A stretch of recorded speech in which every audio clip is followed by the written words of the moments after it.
CJ Flyer back with another YouTube video. Today we are back with another NBA 2K24 Rebuild Restart Challenge, aka the Blow It Up Challenge, which for those of you that are not aware, that is where we take all 5 of the starters on an NBA team and we have to trade all 5 away to get a new lineup and see if we can win an NBA Finals within that first season in which we're trading those players. So we've already done the Philadelphia 76ers, and then the last one we did was the Milwaukee Bucks. So far, the farthest we have gone is the second round. Not a good look, especially when those two teams, we had MVP candidates in Joel Embiid and Giannis Antetokounmpo, and we got some solid returns and still couldn't make the most out of it. You know, we did well in the regular season, but when it came to playoffs and the simulation, we choked. There's role players on the other team that are just going off. So hopefully with the Chicago Bulls, we can do something a little bit different here. And so the 5 stars for the Bulls, obviously Lonzo Ball, as you all probably know by now, he's out for the season again. So we just can't do anything with him unless he gets packaged in a trade, which I believe with him being injured, he won't be able to be traded due to 2K logic. So we're going to be dealing away Zach LaVine, DeMar DeRozan, Nikola Vucevic, and then also Patrick Williams, who has been underwhelming to say the least in real life, as well as Kobe White. So we'll be keeping Caruso, we'll be keeping Andre Drummond, and we'll be keeping the injured Lonzo Ball. So yeah, a little bit of a weak bench. This is going to be rough, but let's go ahead and see what kind of trade offers there are for those players. All right, so looking through some Zach LaVine trades here right off the bat, we got Tobias Harris and Daniel House. That's pretty underwhelming. Chris Middleton, not bad, not nearly as athletic and exciting as Zach LaVine, but we're not trying to be flashy. We're trying to win games here. So, and I'd rather have Pat Connaughton than Julian Phillips off the bench, just my preference. Marcus Smart and Luke Kennard, not exactly star players, but, good support role players. Yeah, we're not getting a lot of good offers at all. This is the best one so far. Lauri Markkanen and John Collins. We'd give away a draft pick, which is totally fine by me. This might actually work to our advantage, having a worse team, because we can just start packaging draft picks and getting some added value in return. Domantas Sabonis, we had him in our Milwaukee Bucks Restart Challenge simulation. I would love to get him here. That would be awesome. Buddy Hield and Bruce Brown. Again, these are kind of like support players. It's not exactly a star player, which ideally for any one of Zach LaVine or DeMar DeRozan, we want to get some kind of a star player in return to even have a chance. OG Anunoby and Jakob Poeltl, that's some good value. Bradley Beal, this might be the one we go for. Bradley Beal, get him to Chicago. Rudy Gobert and Jaden McDaniels, not bad. It's just difficult, right? Because it's not like we can see the vision with all of these trades right off the bat. We're seeing this one at a time. So the trades I'm liking so far, we got Domantas Sabonis. I like that one. I like the Raptors one with OG Anunoby and Jakob Poeltl. I like the Bradley Beal trade. I sort of like this Buddy Hield Bruce Brown one, but again, we're not getting any star players, so I'm going to pass on that. I think it really comes down to Bradley Beal, the Utah Jazz trade with Lauri Markkanen, or this Kings trade with Domantas Sabonis. Now, in real life, I don't think Lauri Markkanen is really a game changer. It's just that in 2K, he's an 86 overall. So, and get him back on Chicago. Now he can lead the team to some victories. That would be pretty cool storyline, I would say. But I think we're going to be leaning towards the previous scoring leader here, Bradley Beal. Let's go ahead and get this trade done. We're going to bring Beal to Chicago. And now what we're looking at here as we add Beal to the untouchables, we still have to get rid of DeRozan, Vucevic, and then Patrick Williams and Kobe White. I mean, I can't imagine there's a lot of good value there. Maybe because they're young, we can get something decent in return, but I would be really surprised. Kenyon Martin's not bad. Yeah, we're getting some role players popping up here. Is there anyone we can get that's like at least an 80 overall? Walker Kessler, that's not too bad. Not too bad at all. I would take that potentially. Contavious Caldwell-Pope, that's a good role player. Obi Toppin, Monty Morris, Şengün, that's a good solid pickup. and he's pretty good in the simulations typically. Robert Williams, the third, that's a good one as well. So we're actually getting some decent offers here, especially considering how bad Patrick Williams has been in real life. Now, as much as I love Walker Kessler, we did get him in the Sixer simulation. I think Şengün is just the better pick as far as simulations go. And we also get Jae'Sean Tate. So yeah, let's go ahead. Let's go through with this trade. I like this one. All right, next up, I'm going to go ahead and see what we can get for Kobe White. Again, I'm not expecting a whole lot in terms of value, and that's exactly what I'm seeing here. Nothing too great, but if we can get someone to pop up that's at least an 80 overall, like this right here, Clint Capella, he's not really a good pairing with Şengün, but I mean, at least we're getting something good in return. Taylor Horton Tucker, no thanks. Mitchell Robinson, maybe. Gabe Vincent, overrated for what we need. Jaden Hardy, in real life, I'm like, I'd be excited about this. He's a great scorer. Dorian Finney-Smith, a good defender. That might be worth considering. Otherwise, not looking like a whole lot is available here. Yeah, I'm not seeing anything too exciting. So I don't know. I mean, given the fact that it's Kobe White, I shouldn't be expecting a whole lot in return. And we are getting some decent role players offered, and we're getting Clint Capella. I just don't want to run, Şengün with Clint Capella at the same time. That's look, we're not. This isn't 1970 or whatever. We need, at least with the Bucks rebuild restart challenge, we had guys that can shoot. Porzingis and Sabonis can shoot threes. Bam Adebayo doesn't really shoot a whole lot. So it kind of made sense. But for this one, I mean, Şengün shoots threes here and there, but I really, it doesn't fit very well. I don't like the fit. So yeah, so far not seeing anything. I think we'll circle back with the Kobe White trades. Let's trade away our other good players first, and just to see what we can get. Now, let's also keep in mind Caruso has the potential to be a starter. Same with Drummond. Just depending on what's being offered for these other players. If we go for some really good guards or some really good bigs or forwards, the gaps can be filled if needed. We can do what we did in the last video, have a hero come off the bench. But yeah, let's just see what pops up here. DeMar DeRozan. We got Tobias Harris. I don't really care about that. Middleton, that's okay. That's not too bad. Porzingis again. Porzingis is just, he's always available. Doesn't matter. As long as you got a decent star player, Porzingis is always there. Now again, I don't really want to do what I did last time with the Bucks. So let's avoid that. Jaren Jackson Jr. though. That's tempting. That is tempting. I know I just said I don't want to pair two bigs, but I mean, defensive player of the year material right here. You know what I'm saying?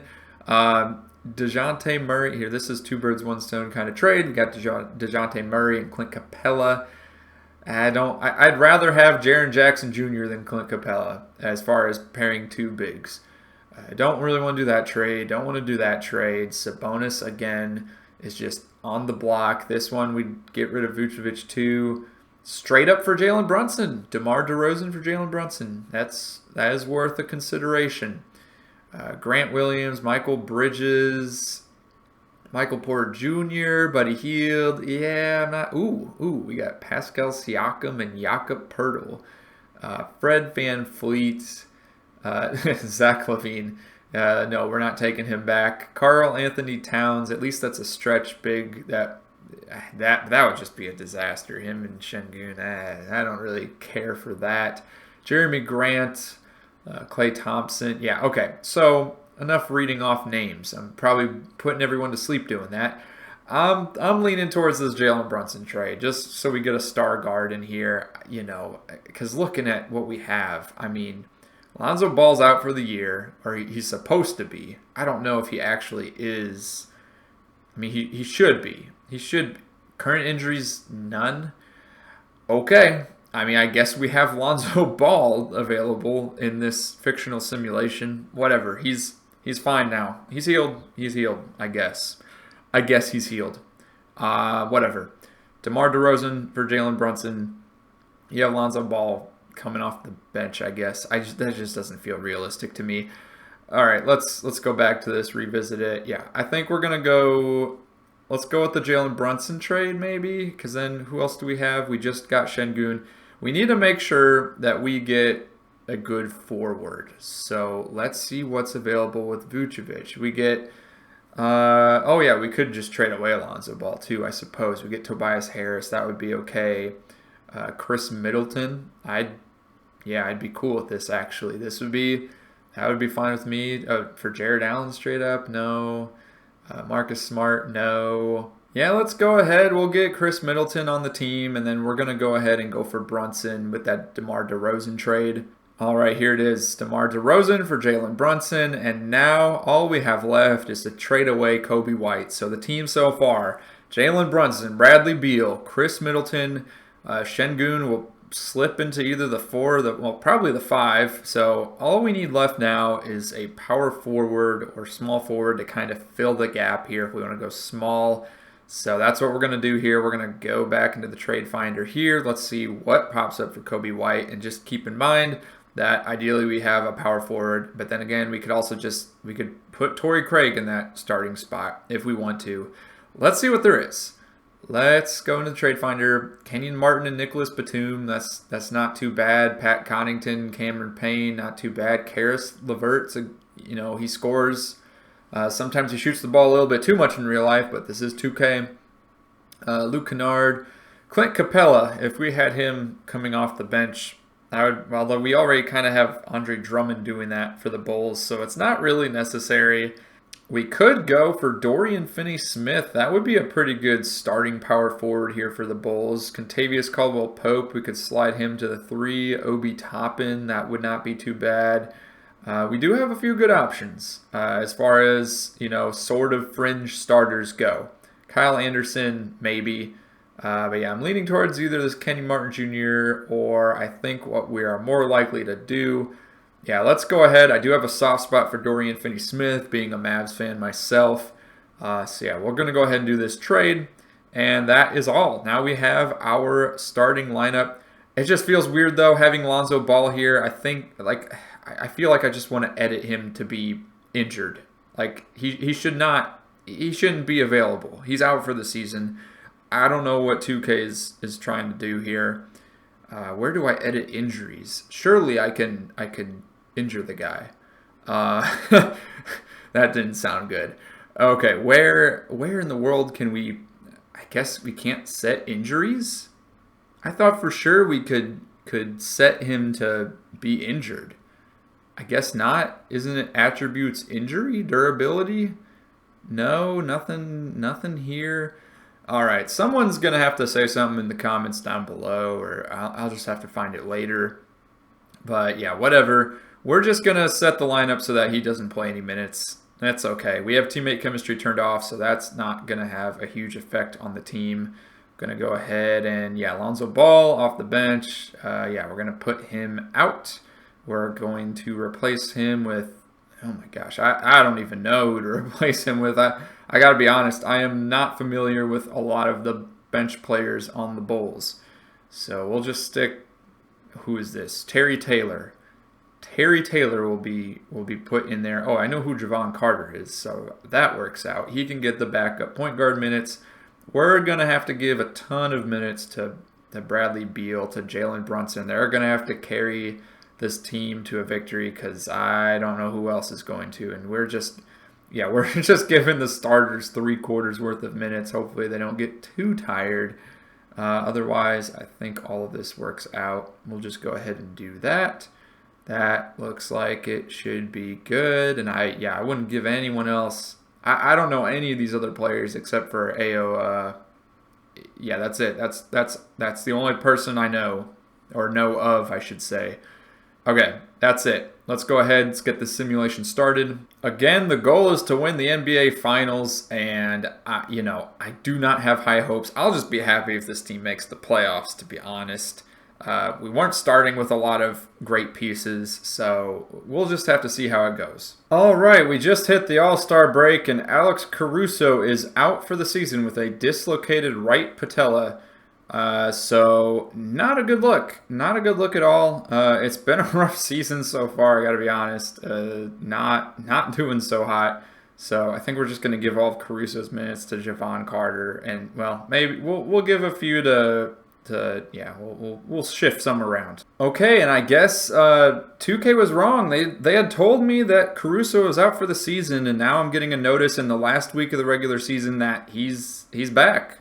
He's back, ladies and gentlemen. I don't know what happened, but Caruso is back, and I don't know who to give his minutes because it looks like Javon Carter's must have been balling out. So we're going to go ahead again, shift some minutes around here. And when I said earlier that things were rough, that was when we had 27 wins and 27 losses. And after that, I don't know, I must have jinxed us to good luck because it was a complete turnaround and finished the season with 45 wins. John Morant wins MVP. Victor Wembanyama, Rookie of the Year. DeMar DeRozan on the Knicks getting 6th Man of the Year. I'm surprised he's coming off the bench. 22 points per game. That's very impressive. That I don't know what New York's doing. Why is DeRozan not starting over like R.J. Barrett? Nick Claxton getting Defensive Player of the Year. Şengün on the Bulls getting Most Improved with 16.5 points per game, 12 rebounds, 5 assists, a steal, and a block. Clutch Player of the Year, Donovan Mitchell. Nick Nurse with the Sixers getting the 1 seed in the East. And yeah, that's it. That's all she wrote. Okay, so no one on the Bulls getting All-NBA first team or second team. However, Şengün slides into the All-NBA third team.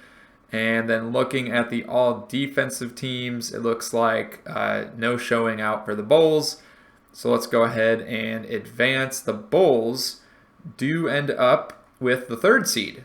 So a lot better than, at the midpoint of the season when we had a record of 27 wins, 27 losses. If we go ahead and look at those standings, you can see now the Bulls are, again, 3rd. Sixers, Hawks, Bulls. That's the order we have here, and then Knicks are 4th. What is going on? I swear, the Bucks are just getting... It's the Bucks and the Celtics always get shafted in these like regular season simulations. But as soon as they get to the playoffs, watch it. They're going to start blowing out teams. I mean, I don't know. Whatever. 2K is going to 2K, I guess, and give us some weird simulations. Over in the West, we have 4 teams getting 50 wins. Nearly, goodness. I mean, we have 3 teams beyond that almost getting 50 wins. Heck, a 7 seed and an 8 seed. Oh, man. Look at that. The top 9 teams in the West have a winning record. What's going on in the East? Oh, man. A very interesting simulation on this season. Memphis getting the 1 seed. The Lakers, Suns, and Clippers all tied for the 2 seed. Pelicans getting the 5. All right, let's go ahead and look at our stats. I think this is going to be some of the least predictable stats. I want to see what's going on over in New York. Why in the world is DeMar DeRozan coming off the bench? Oh, he must have gotten injured. I think that's what happened. So he only played... Wait, no, he didn't get injured. He played in 74 games. Why did he come off the bench? That's so weird. So who was starting for them? They had R.J. Barrett, Miles McBride. Why is Miles McBride starting? Emmanuel Quickley. The Knicks traded for Jeremy Grant at some point during the season, and they decided, hey, DeMar DeRozan, instead of shifting you to the 3 and putting R.J. Barrett at the 2, we are just going to put you on the bench. Okay. Wow. Some unexpected players getting some starts in some of these games. They must have had some injury troubles at some point. Jericho Sims starting for 12 games. I'm gonna just not question what the heck's going on here and just kind of accept it. DeMar DeRozan shot 58% from the field. Very impressive. Good for him. Kobe White started in 58 games for the Brooklyn Nets. Not too shabby. He got 13 points per game, 3 rebounds, 4 assists. Nikola Vucevic, he got to start in 59 games, played in 78, and he almost averaged a double-double alongside of Giannis. So, That's pretty good. They're getting all the rebounds, and he's also paired up with Brook Lopez, whose stats took a huge hit with Vucevic coming in. Patrick Williams on the Rockets. Safe to say the Rockets would have been better off keeping Şengün because, I mean, look at this. He didn't start for any of their games, played in 80 of them, averaged 8 points per game, 3 rebounds. Yeah, not a great showing. I mean, he had a good 3-point percentage, but with that small of a sample size for his scoring, I don't think it really means a whole lot. Yeah, I'm sorry, sorry Rockets fans. That's not too cool at all. And Zach LaVine on the Phoenix Suns in place of Bradley Beal. He averaged 23.5 points per game, 4 rebounds, 4 assists, and shooting 50% from the field, 36 from 3. All in all, not too bad. If we go ahead and look at his previous seasons, that is one of his better shooting percentage seasons. So, yeah, pretty good. His scoring remained about the same. Nothing too different about most of his general stats. So now going ahead and looking at our team here, the Bulls, and Bradley Beal almost getting 30 points per game here. Shooting over 50% from the field, 43% from 3-point percentage. We have Jalen Brunson getting 22 points per game and 5 assists. We have Şengün also getting 5 assists. We already read his stats earlier. Chris Middleton getting 21 points per game. So we had 3 players averaging over 20 points per game. That is exactly what we'd like to see. And Chris Middleton also shooting over 40% from 3. Dorian Finney-Smith not scoring a whole lot, but that's not what we needed from him, so I'm totally cool with that. Seemed to contribute all around the board, so pretty good looking from him. Alex Caruso getting a steal per game, which is about as expected. His shooting percentages were very low, but I'll take it. He still contributed, still helped out. We got Torrey Craig, we got Andre Drummond doing what he does, getting rebounds off the bench. And all in all, not too shabby. So let's go ahead now. And again, the Bulls are the 3 seed. And oh no, we are matched up once again against the Celtics. I don't like matching up against the Celtics because, again, they do poorly in the regular season simulations. But as soon as we get to the playoffs, they just pop off for whatever reason. So let's go ahead, simulate game 1. Like I said, the Boston Celtics just... Oh, and here we go again. Alex Caruso, just after getting back from injury. It looks like he can play through this one, so we'll just leave the rotation as is. And it's like I said. I mean, why do the Celtics and the Bucks always get low seeds? Doesn't make any sense to me. We had another player that's injured. All right, we won game 3. Let's go ahead. Won game 4. We tied the series up. So far, the winners of the games have been the away teams. And once again, another injury. Bulls go up 3-2 after being down 0-2. And let's go into game 6. Tied up 3-3. We're going into Simcast, ladies and gentlemen.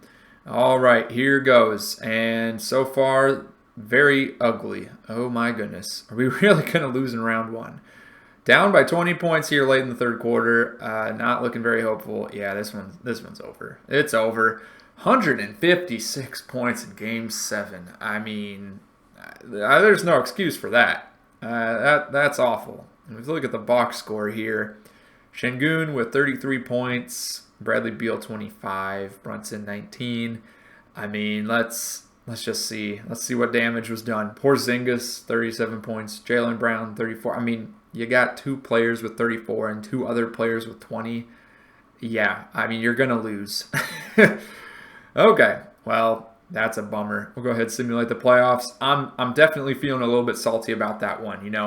2K got my hopes up with, the greatest late season comeback, getting a decent record, getting a 3 seed, and then just, getting my hopes up again, coming back from an 0-2 deficit, and then we lose. All right, Steph Curry, Western Conference Finals MVP, Trae Young, Eastern Conference Finals. We got the battle of the 2 shooters, the young and the old. Let's go ahead and simulate this round, and the Warriors get yet another NBA Finals, winning in 7 games. Steph Curry averaged 44 points per game, and over 50% from 3. Okay, well, that's the worst one by far, or at least it feels like the worst one by far. Chicago Bulls can't even make it out of the first round. at least we made it to the playoffs. Right now in real life, the Chicago Bulls, it's not looking too hopeful. Yeah, we'll just have to see what happens. 2-player only meetings to start the season and not winning a lot of games. But let me know what you think in the comments down below. Should we have done some things differently? Let me know. Like and subscribe for more, and I will see you all on the next one. Peace.